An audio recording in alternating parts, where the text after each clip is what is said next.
Are you looking at a need in your life and saying, I just don't have enough? I don't see it.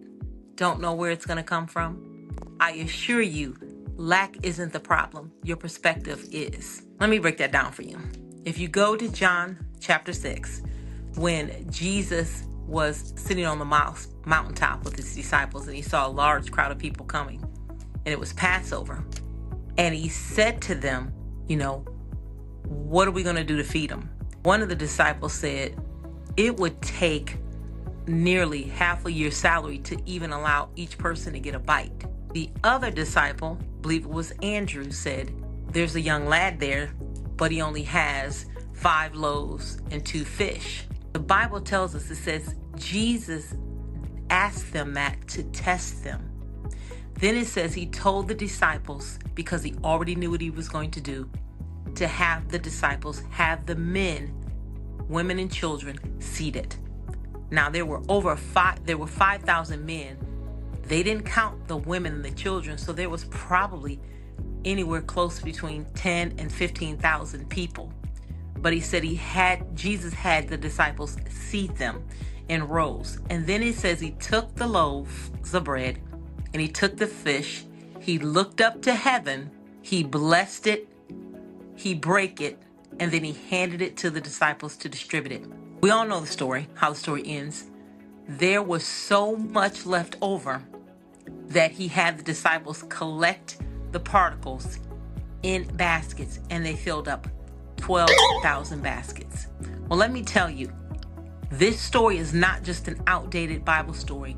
There is a significant key if you listen to the story.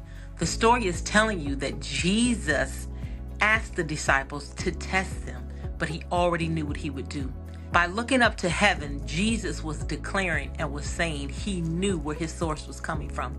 He was bringing heaven to earth, and he was thanking God ahead of time as an act of faith for supplying the needs. He knows his Father, and he said, all of my needs are supplied according to your riches and glory. So he looked up to heaven to acknowledge the Father is the source. Number 2, he thanked him, and then he broke it.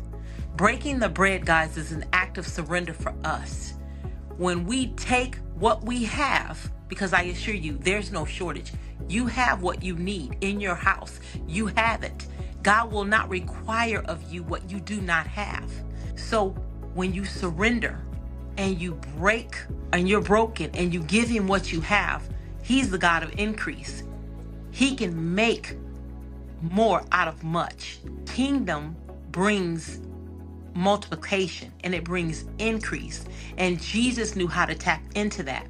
So if you have a abundance mentality, if you have a kingdom mentality, you're going to understand that you have what you need. He's giving you everything you need. You've got to be able to see it, act in faith like Jesus did. He looked up to heaven and thanked God for it. And then through the order that he had told the disciples, have the people seated in rows, he had them distributed. And when it was done, they were able to collect up 12 baskets, 1 basket for each disciple, collected up in fragments, and they had that much left over. Guys, Jesus was teaching us a very valuable lesson, a very important lesson. We don't lack anything. What we lack is perspective. What we lack is a kingdom mindset. But if you turn on the kingdom, and if you see things through the eyes of Jesus, because you have the mind of Christ, you're going to see that you have everything you need.